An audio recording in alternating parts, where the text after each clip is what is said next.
Study के YouTube channel में आपका स्वागत है। जैसे सीजीएल और एक्साइज कांस्टेबल के क्वेश्चन सीरीज में आज हम लोग देखेंगे साइंस स्पेशल के कुछ महत्वपूर्ण क्वेश्चन जो आपके आगामी एग्ज़ाम के लिए काफ़ी महत्वपूर्ण साबित होने वाला है।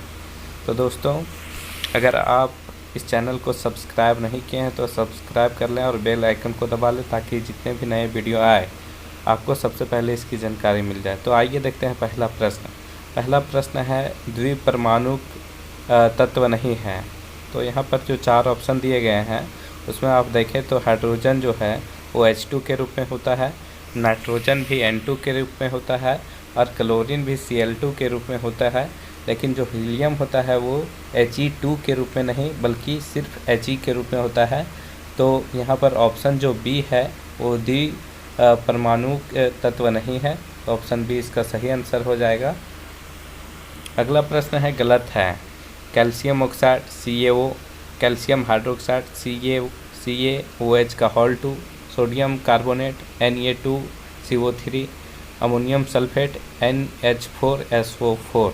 तो यहाँ पर रासायनिक नाम दिए हुए हैं और उसके सूत्र दिए हुए हैं। तो यहाँ पर ऑप्शन ए बी सी जो तीनों है वो तीनों सही है, लेकिन अमोनियम सल्फेट का जो रासायनिक सूत्र होता है वो NH4 का होल 2 SO4 होता है। तो यहाँ पर ऑप्शन डी गलत है, तो इसका आंसर ऑप्शन डी हो जाएगा। नाइट्रिक अम्ल का आणविक द्रव्यमान होगा। तो हम लोग जानते हैं कि नाइट्रिक अम्ल का जो रासायनिक सूत्र होता है HNO3 होता है।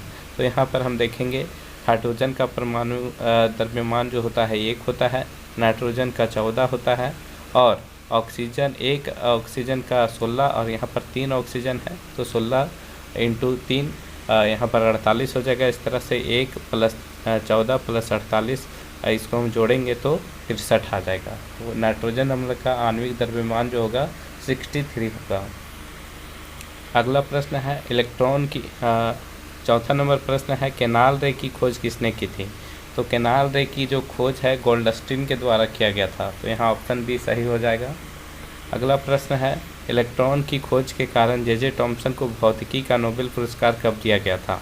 तो इलेक्ट्रॉन की खोज के लिए जे टॉमसन को भौतिकी का फिजिक्स का नोबेल जो दिया गया था वो सन 1906 ईस्वी में दिया गया था। तो ऑप्शन बी इसका सही आंसर हो जाएगा। अगला प्रश्न है जे टॉमसन के द्वारा प्रस्तावित मॉडल में कौन सा कथन सही है। तो पहला ऑप्शन है परमाणु धन आवेशित गोले का बना होता है और इलेक्ट्रॉन इसमें धंसे होते हैं, ये ऑप्शन सही है। ऋणात्मक और धनात्मक आवेश परिमाण में समान होते हैं, इसलिए परमाणु वैद्युतीय रूप से उदासीन होते हैं। तो जे टॉमसन का जो परमाणु मॉडल प्रस्तावित था उसमें जो ऑप्शन बी है वो भी सही है, क्योंकि उसने उसमें बताया था कि जो कोई भी परमाणु होता है वो ऋणात्मक और धनात्मक का जो परिमाण होता है वो समान होता है, अर्थात जितने ऋणात्मक आवेश होते हैं उतने ही धनात्मक आवेश होते हैं। इस तरह से वो दोनों मिला करके न्यूट्रल हो जाते हैं अर्थात उदासीन हो जाते हैं। तो ये कथन भी सही है, तो यहाँ पर ऑप्शन सी सही आंसर हो जाएगा। ऑप्शन ए और ऑप्शन बी दोनों ऑप्शन सही है। अगला प्रश्न है रदरफोर्ड ने अल्फा किरणों को सोने की पन्नी से गुजारा तो क्या परिणाम हुआ। तो ऑप्शन है ये है तेज गति से चल रहे अधिकतर अल्फा कण सोने की पन्नी से सीधे निकल गए, यह ऑप्शन बिल्कुल सही है। अगला है कुछ अल्फा कण पन्नी के द्वारा कुछ बहुत छोटे कोण से विक्षेपित हो गए, तो ये भी ऑप्शन सही है। और ऑप्शन सी है प्रत्येक 12,000 कणों में से एक कण वापस आ गया, तो ये भी ऑप्शन सही है। तो यहाँ आंसर डी हो जाएगा, सभी कथन सही हैं। अगला प्रश्न है नाभिकीय भौतिकी का जनक किसे माना जाता है। तो नाभिकीय भौतिकी का जनक जो है रदरफोर्ड को माना जाता है, तो यहाँ ऑप्शन हो जाएगा बी सही आंसर। रदरफोर्ड नाभिकीय भौतिकी के जनक थे। अगला प्रश्न है परमाणु मॉडल के बारे में विभिन्न वैज्ञानिकों ने अपना मॉडल प्रस्तुत किया, इनका सही कालक्रम क्या होगा।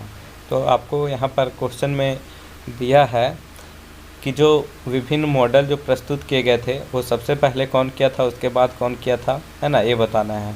तो पहला ऑप्शन है J Thomson, John Dalton, Rutherford, Niels Bohr. तो ये ऑप्शन गलत है, क्योंकि हम जानते हैं कि जॉन डाल्टन महोदय सबसे पहले परमाणु मॉडल को प्रस्तुत किए थे 1860 में। तो यहाँ ऑप्शन बी और सी दोनों में है जॉन डाल्टन।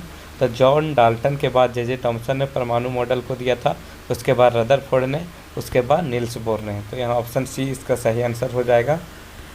अगला क्वेश्चन है, इलेक्ट्रॉन एक निश्चित कक्षाओं में चक्कर लगाते हैं, इस बात को किसने बताया था? तो यहाँ प्रश्न पूछ रहा है, इलेक्ट्रॉन जो है एक निश्चित ऑर्बिट में चक्कर लगाते हैं, जिसे हम उन ऑर्बिटों का नाम देते हैं KL, M, N, इस तरह का नाम देते हैं, है ना। तो ये जो चक्कर लगाते हैं इलेक्ट्रॉन एक निश्चित कक्षा में, इस सिद्धांत को किसने प्रतिपादित किया था? तो इसका सही आंसर हो जाएगा ऑप्शन डी, नील्स बोर। तो दोस्तों, आज के हम क्वेश्चन सीरीज में साइंस के 10 महत्वपूर्ण प्रश्नों को देखें। उम्मीद है कि ये वीडियो अच्छा लगा होगा और ये क्वेश्चन आपके लिए काफ़ी मददगार साबित होंगे। तब तक के लिए धन्यवाद। चैनल से जुड़े रहें, आगे और भी इस तरह के वीडियो आते रहेंगे।